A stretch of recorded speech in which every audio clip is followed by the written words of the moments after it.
দুবছৰ বিহু নাই মৰমী জানা না জানা দুবছৰ বিহু নাই জানানে মৰমী জানানে নাজানা কৰোণাই লম্বিলে হিমন্তই ভেকচিন দিলে জুবিনে বিহু খোলা দিলে দিলে দিলে দিলে এইবাৰ বিহু গাবলৈ পাই আমাৰ মন উচাপন লাগে লাগে লাগে লাগে গাঁও ঘৰে ঢোল পেঁপা গগনা বাজে বাজে বাজে বাজে অসমীয়া চোতালত বিহু যে নথকা হ'ল অসমৰ সমাজৰ কেতিয়াও সময় নাইকিয়া হ'ল বিহু গৈ পাকিস্তান বিহু গৈ মঞ্চ পালে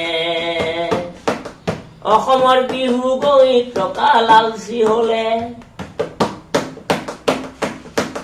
হিমন্তই লাগিছে বিহুটো অনলাইন আছে বিহুটো দানি দিলে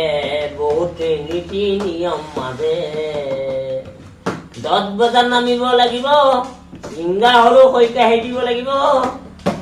হিমন্তই এইবাৰ ডনেশ্যন দিছে দিছে দিছে কালি গৰু বিহু দিনাখনে গৰু কোনো নোধোৱালে কপুটাখনত পানী চিৰাই হাল বাবলৈ মামকো চাই থলে গাভৰু ছোৱালী প্ৰেমা হৈ গ'ল পিঠা পনা নুশুনা হৈ গ'ল অনলাইনত পিঠা ঘৰত পৰে শিক্ষণা চিয়া নাইকিয়া হ'ল আনকো পিঠা কলৈ লুকাই গ'ল অসমখন বিদেশীয়ে সুবিধা ললে ললে বেপাৰীয়ে চিয়া মুড়ি ঘৰতে ডিপজিট কৰে সুস্মিতা জুমনি তোমালৈ মনত পৰে